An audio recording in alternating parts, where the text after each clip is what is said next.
मैं doctor Seema Sural, professor JDB government girls college Kota, Kota university. मैं economics की प्रोफेसर हूँ। आज आपको मैं कंज्यूमर बिहेवियर के बारे में कुछ बताना चाहती हूँ। कंज्यूमर किसी भी आर्थिक क्रिया का आदि और अंत है, क्योंकि किसी भी आर्थिक क्रिया को हम इसलिए करते हैं ताकि हम अर्थोपार्जन कर सकें और उससे हम उपभोग कर सकें, क्योंकि किसी भी उपभोक्ता के जीवन का अंतिम लक्ष्य संतुष्टि प्राप्त करना होता है। हमारे पास संतुष्टि और उपयोगिता में अंतर किया गया है। उपयोगिता को हम किसी नैतिक वस्तु से जोड़कर नहीं रखते हैं। किसी शराबी को अगर शराब से उपयोगिता मिलती है तो हम उसको मानते हैं कि उससे उसे उपयोगिता मिल रही है, चाहे उससे उसका स्वास्थ्य का नुकसान हो रहा हो। उपयोगिता और संतुष्टि में अंतर पाया जाता है।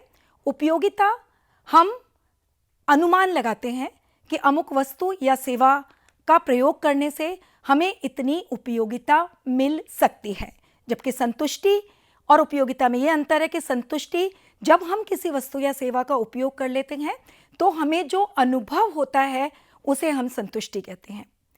बच्चों, उपयोगिता एक ऐसी टर्म है जिसको दो तरीके से व्याख्यान किया जाता है। कुछ अर्थशास्त्री ऐसे हैं जो मानते हैं कि उपयोगिता को हम अंकों में प्रस्तुत कर सकते हैं। उन्हें हम गणनावाचक अर्थशास्त्री कहते हैं। इसका मतलब उपयोगिता को हम 1, 2, 3, 4 के अंक में प्रस्तुत कर सकते हैं। अगर मैं कहती हूँ कि 1 कप चाय पीने से मुझे 4 उपयोगिता मिलती है और मैं कहती हूँ कि कॉफ़ी पीने से मुझे 8 उपयोगिता मिलती है, तो इसका मतलब ये हुआ कि कॉफ़ी से मुझे चाय की तुलना में दुगनी उपयोगिता मिल रही है। जेवंस, मेंजर, वॉलरस, ये कुछ ऐसे अर्थशास्त्री थे जिन्होंने उपयोगिता को गणनावाचक माना, यानी उपयोगिता को मापनीय माना। हालांकि उपयोगिता एक मनोवैज्ञानिक शब्द है जिसको व्यवहार में मापना बहुत मुश्किल है, लेकिन इन अर्थशास्त्रियों ने ये माना कि उपयोगिता को मापा जा सकता है और इसको मापने के लिए उन्होंने एक टर्म दी है जिसे कि यूटिल्स कहा जाता है। यानी मुझे चाय से 4 यूटिल्स उपयोगिता मिल रही है, कॉफ़ी से 8 यूटिल्स उपयोगिता मिल रही है। यानी उपयोगिता जैसे हम बाट का प्रयोग करते हैं, दूध के लिए लीटर का प्रयोग करते हैं, इसी प्रकार से उपयोगिता को मापने के लिए जो गणनावाचक अर्थशास्त्री थे, जिन्हें हम इंग्लिश में कार्डिनल अप्रोच इकोनॉमिस्ट कहते हैं, उन्होंने बताया कि उपयोगिता को अंकों में मापना संभव है। उपयोगिता के संदर्भ में कुछ मान्यताएं हैं, जैसे कि उन्होंने ये माना है कि उपयोगिता को मुद्रा के रूप में मापा जा सकता है। यानी किसी भी वस्तु या सेवा के लिए कोई भी व्यक्ति जितनी मुद्रा देने को तैयार है वो इस बात का द्योतक है कि उसे उस वस्तु या सेवा से कितनी उपयोगिता मिल रही है।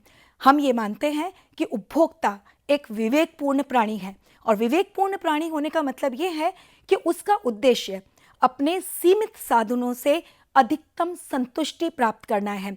किसी भी अर्थशास्त्र में चाहे वो उत्पादक हो तो उसका उद्देश्य अधिकतम लाभ प्राप्त करना है, उपभोक्ता हो तो उसका उद्देश्य अधिकतम संतुष्टि प्राप्त करना है।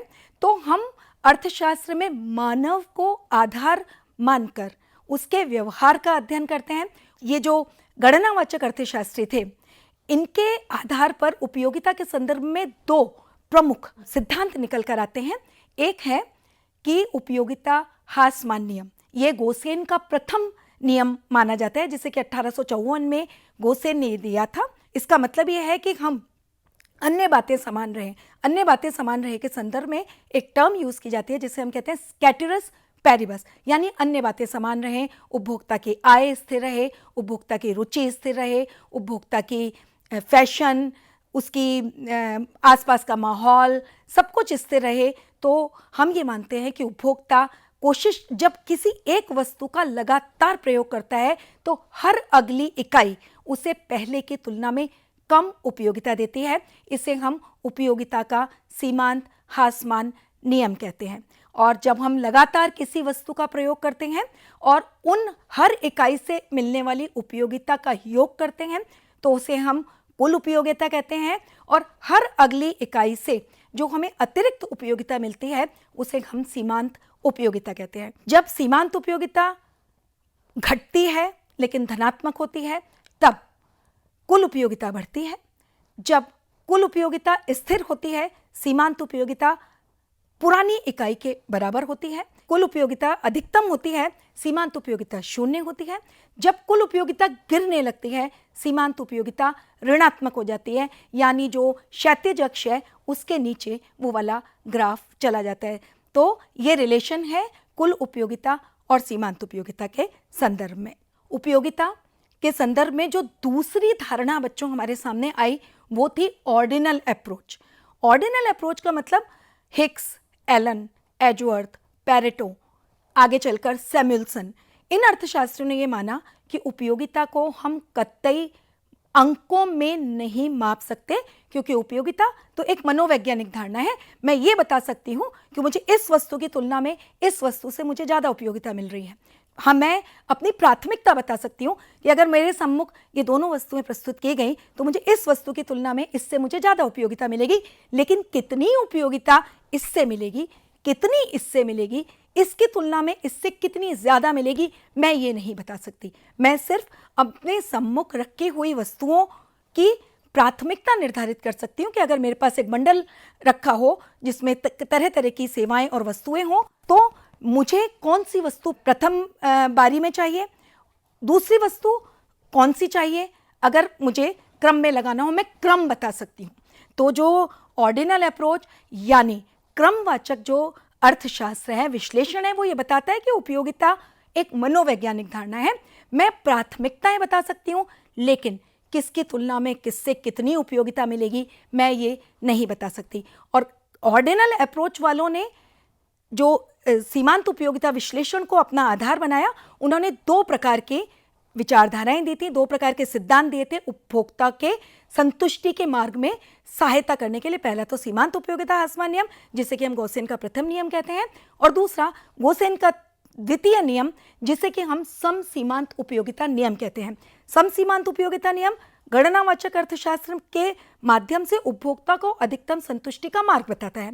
इसी प्रकार जो ऑर्डिनल अप्रोच है, जो क्रमवाचक अर्थशास्त्र है, वो तटस्थता वक्र के माध्यम से ये बताता है कि कोई भी उपभोक्ता किस प्रकार से, जबकि वो उपयोगिता को अंकों में प्रस्तुत नहीं कर सकता, फिर भी अपनी प्राथमिकता के निर्धारण के आधार पर वो ये बता सकता है कि मैं किस प्रकार से अपने विश्लेषण के माध्यम से, तटस्थता वक्र विश्लेषण के माध्यम से वो ये बताता है कि किस प्रकार से बिना उपयोगिता को मापे हुए भी मैं एक संतुष्टि का लेवल, कि मुझे अगर दो वस्तुएं हों तो मैं किस वस्तु की कितनी मात्रा खरीदूं, जबकि मेरी आय मुझे दी हुई है, बजट कंस्ट्रेंट है और उपयोगिता को मैं माप भी नहीं रहा, फिर भी वो ऐसी स्थिति तटस्थता वक्र के माध्यम से बताने में सफल होते हैं, जिसके माध्यम से आप अधिकतम संतुष्टि के स्तर को, जो कि उपभोक्ता का प्रथम लक्ष्य है, वो आप प्राप्त कर सकते हैं।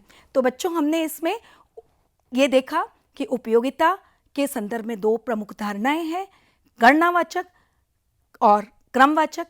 गणनावाचक उपयोगिता को मापनीय मानता है, उपयोगिता कोई नैतिक विचार नहीं है। मुझे किसी भी ऐसी वस्तु से, चाहे वो शराब हो, चाहे वो किसी भी तरह से मेरे स्वास्थ्य को या मेरे सम्मान को हानि पहुंचाती हो, लेकिन अगर मुझे कुछ संतुष्टि उससे मिल रही है तो मैं मानूंगी कि ये वस्तु मेरे लिए उपयोगी है।